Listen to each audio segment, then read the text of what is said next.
দর্শক আসসালামু আলাইকুম। দুর্ঘটনা কবলিত এলাকা হিসেবে চিহ্নিত রাজশাহীর পুঠিয়া উপজেলার ঢাকা রাজশাহী মহাসড়কের পুঠিয়ার তারাপুর নামক স্থানে আপনারা দেখতে পাচ্ছেন একটি ট্রাক। এই ট্রাকটি কলা বোঝাই ট্রাক, আর এই কলা নিয়ে এই গাড়িটি এইভাবে পোলটি খেয়ে উল্টে রাস্তার উপরে পড়ে থাকে।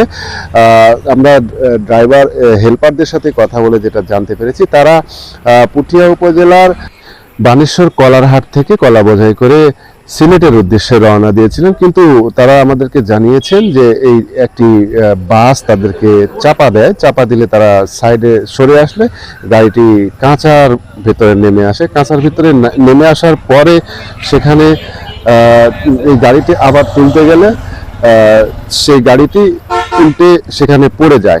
আমরা এতটুকু জানতে পেরেছি। দর্শক আপনারা দেখতে পাচ্ছেন যে ট্রাকটি কিন্তু হাইওয়ে ঢাকা রাজশাহী মহাসড়কের হাইওয়ের উপরেই কিন্তু এভাবে পড়ে আছে। এখানে কিন্তু কিছু সময় পরে আমরা দেখতে পেয়েছি হাইওয়ে থানা পুলিশের লোকজন আসছে, তারা এসে গাড়িটি উদ্ধার করার চেষ্টা করছে। গাড়ি একটা দিকলা হাই ছিল, বুঝলেন? তারপরে যেমনি আমি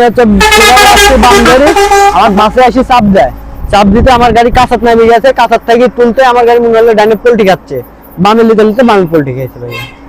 হ্যাঁ, আপনার নাম কি? আমার নাম মোহাম্মদ ইমরান হোসেন। আপনি এই গাড়ির কি ড্রাইভার না হেল্পার? আমি গাড়ির হেল্পার ভাই। আপনারা খামখোটা হয়েছে? না ভাই, না ভাই, সবাই ভালো আছে? হ্যাঁ সবাই ভালো আছে। এই গাড়ির ভিতরে কি আছে? কলা আছে ভাই। কলা কোথায় থেকে কোথায় যাচ্ছে? এটা হচ্ছে আপনার বানেশ্বর থেকে সিলেট যাচ্ছিল, গাড়ির মালিকের বাসা বনপাড়াতে।